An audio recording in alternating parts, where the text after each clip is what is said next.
নমস্কাৰ, মই পলাশ। আপোনালোকে চাই আছে পলাশ আছাম। আৰু ফিল্ডত আহিলোঁ। ফিল্ডত সিহঁতে ৰানিং কৰি আছে আৰু মোৰ যিহেতু গাটো বেয়া, এই গুটি কিবা কিমান ওলাইছে আৰু পূৰা গাটো জ্বৰ অনুভৱ হৈছে। আৰু মই তোমালোকক কিছুমান কথা ক'ম আজি মনৰ, যিবোৰ ভাবি আছোঁ।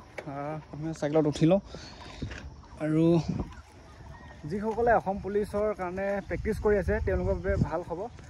জুলাই মাহত অসম পুলিচৰ ফিজিকেল হ'বলৈ গৈ আছে আৰু তোমালোকে চাগে নিশ্চয় ভিডিঅ' পাইছা যে যোনটো SLPRB ছাইটটো বহুত ডাউন হৈ আছে। হয়তো তাত তেওঁলোকে অসম পুলিচৰ তেওঁলোকৰ এডমিট কাৰ্ড আহিব হয় বা কিবা প্ৰচেছিং চলাই আছে, সেইকাৰণে ছাৰ্ভাৰটো ডাউন।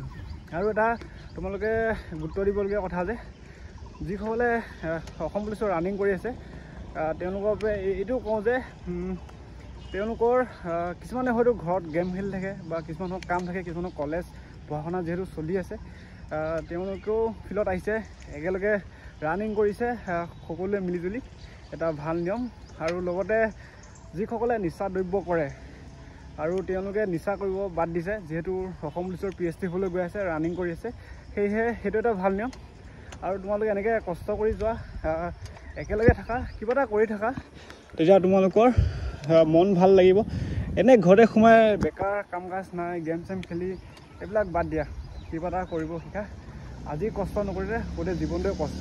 মা দেউতাৰ ওপৰত কিমান চলিবা, মা দেউতা পাৰালৈকে খুৱাই থাকিব আৰু নোৱাৰিলে কি কৰিব। সেইটোৱে যিহেতু চৰকাৰে বহুতখিনি ভেকেঞ্চি দিছে নিবনুৱা সমস্যাক লৈ। আৰু ময়ো মানে ফিল্ডত আহিলোঁ, প্ৰেক্টিছ কৰোঁ ৰাতিপুৱা, এতিয়া ঘৰলৈ যাওঁ।